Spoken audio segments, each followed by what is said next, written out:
Thank you for being with us here today to talk about what just happened in federal court.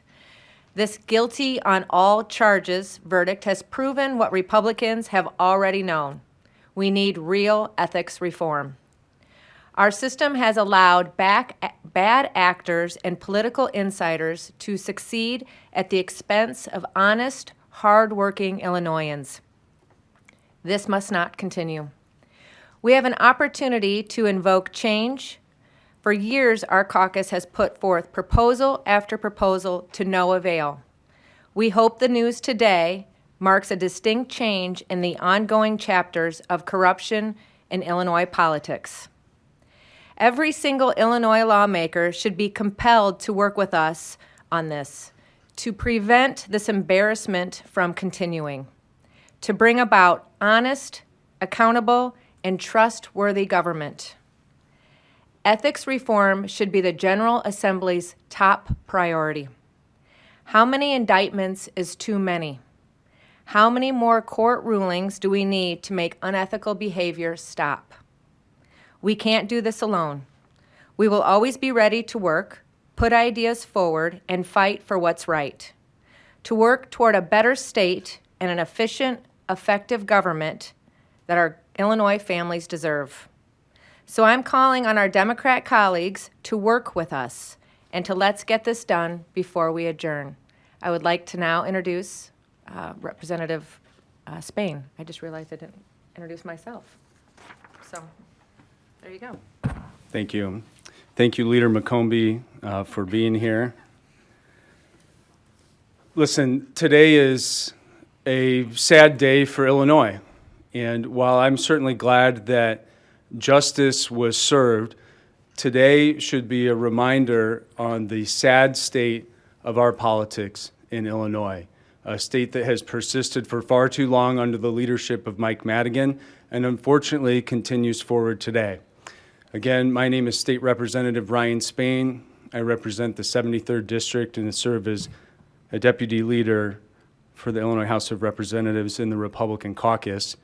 And one of the things that I've been very proud of in the years that I've served here in the legislature is that after the deferred prosecution agreement was revealed with the Department of Justice and Commonwealth Edison, I was one of 3 Republican House members that called for and convened a special investigating committee to examine the terrible deeds of Mike Madigan and his associates, the things that we've been seeing now play out in a federal courtroom in Chicago for the last 7 weeks. We convened and launched an important investigation with substantive work asking for follow-up and investigation into these matters that we've heard about in detail in the prosecution and now the guilty verdicts that have been delivered today. What was the response from the Democratic legislators that participated in that investigating committee? Cover up and sweeping the facts under the rug. Members of that investigating committee now serve as the Speaker of the House, now serve as the chairperson of the Democratic Party of the state of Illinois. This is embarrassing. For too long, we have allowed the poor ethical behavior of people like Mike Madigan, his associates, and others to become the way we do business in the state of Illinois.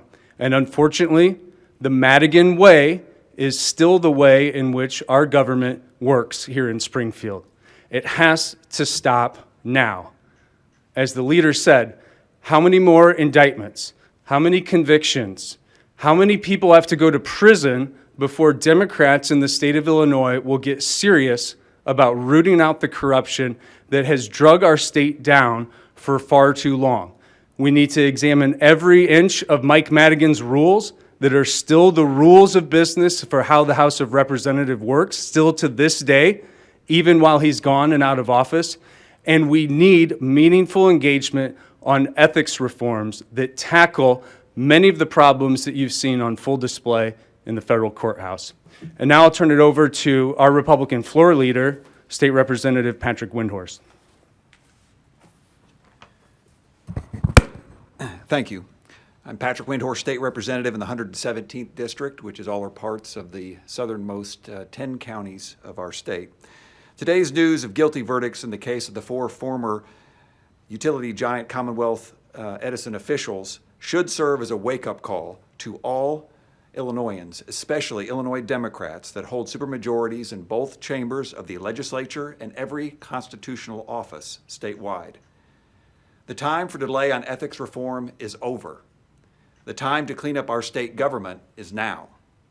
The evidence has shown that the reign of Mike Madigan was an era of no-show jobs, quid pro quos, lobbying contracts in exchange for legislative action, and a corrupt pay-to-play culture. The ComEd officials that were swept up in Madigan's corruption were complicit in aiding and abetting an illegal decades-long hiring scheme, and now a jury of their peers has found them guilty of criminal behavior. The reign of Mike Madigan has left an indelible stain of corruption on this building. Madigan was aided along in his corruption by members of the private sector and members of the General Assembly, who for far too long refused to do anything about the obvious and blatantly corrupt way of doing business. Illinois' reputation for public corruption is sadly well earned, but our state's reputation is not beyond saving. It can be rebuilt. Let us delay no longer. House Republicans have long advocated for sweeping corruption and ethics reform. We believe legislators shouldn't be lobbyists. We believe in halting the revolving door. We believe in ending pay-to-play politics. We believe in public service over self-interest. We believe in empowering the legislative inspector general with subpoena powers so that the office may perform thorough corruption investigations and root out bad behavior. These principles have guided our legislative agenda for years and are more important now than ever. We can make the changes that this moment requires. Let us get to work in the remaining days of this session to accomplish a victory for good government and a win for the citizens of Illinois. I encourage the House and Senate Democrats and Governor Pritzker to recognize and meet the magnitude of this moment and join House Republicans in passing meaningful, sweeping ethics reform so that we can stamp out corruption in Illinois for good. We will now take questions. I wonder if ethics form could have stopped this. I mean, they all broke the law, right? The laws were there, they broke them. So how could any ethics reform have stopped this if they've already decided that they're willing to cross that line? Well, first, and I'll let the others weigh in on this, ethics reform is designed to prevent people from getting to the line. They crossed the line. Clearly, the jury's verdict today shows it. But the reason we have ethics laws in this state is to prevent us from getting anywhere near that line so that the people of our state can be proud of the government that serves them. And I'll just add that, again, the issue of the pattern of conduct that exists in our legislature, specifically in the House of Representatives, has to be examined. We still are operating literally by the Mike Madigan rule book in the Illinois House.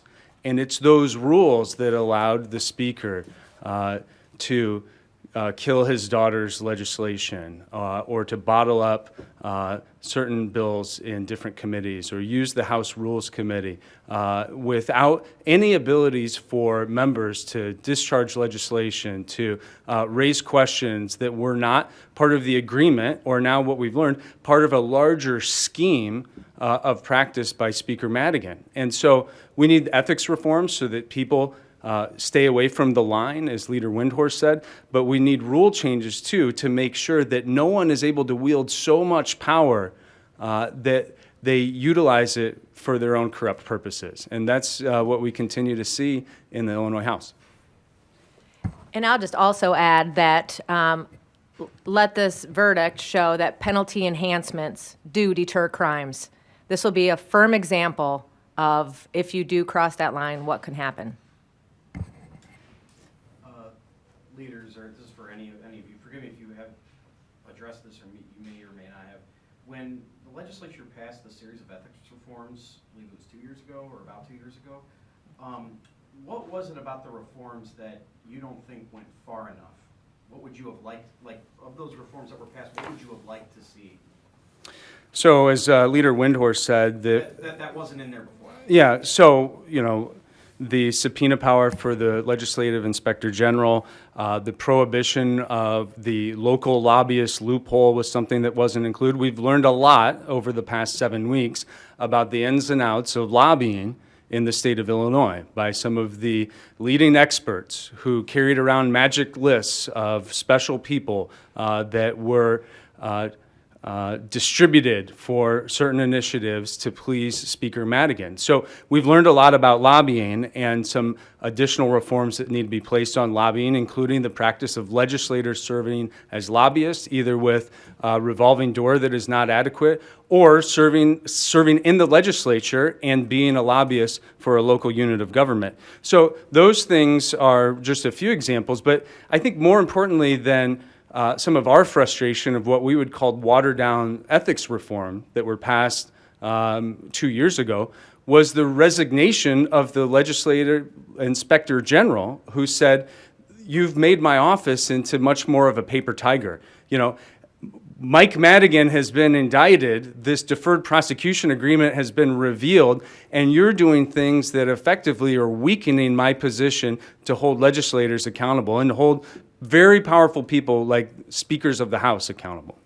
So how could any of the reforms you're advocating for have stopped something like this from happening? I think that the practice of lobbying requires a lot of change based on what we've learned in this trial, and that the manipulation of the House rules is the vehicle by which one person can exercise outsized unilateral control that is, as an example now, and has been proven in a court of law, not for the benefit of the public good or not for the efficiency and keeping the trains moving on time of government, but literally utilizing these rules that have been perfected over multiple decades to make sure that power could be assembled and controlled and benefits could be delivered for political purposes. And we allow these political purposes, whether it's bribes,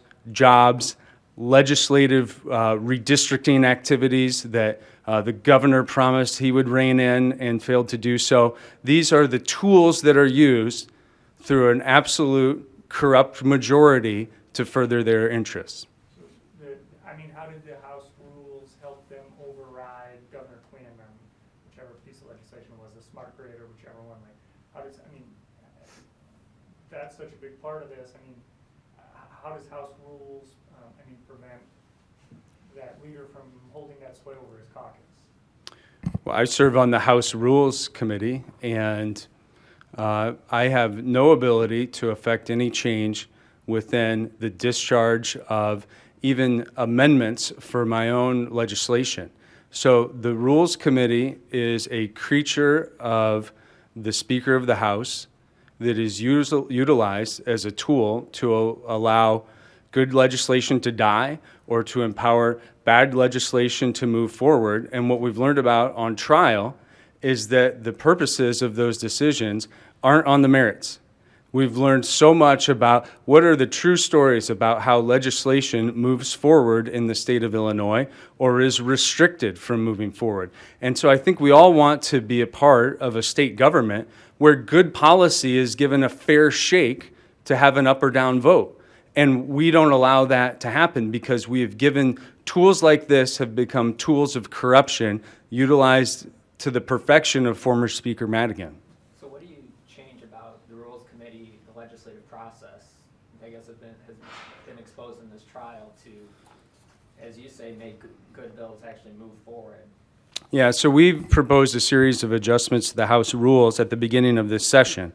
And I think the most important are rules reforms that allow the discharge of substantive legislation from the Rules Committee.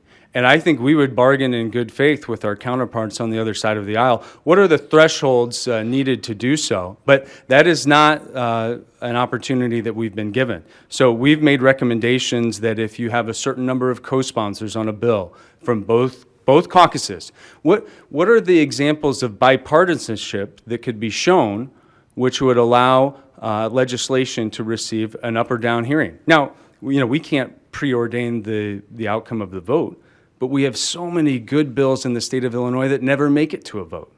Never make it to a vote because someone in a position of power, for a purpose we don't understand, and now has been fully examined and articulated over the last 7 weeks, that person has decided no.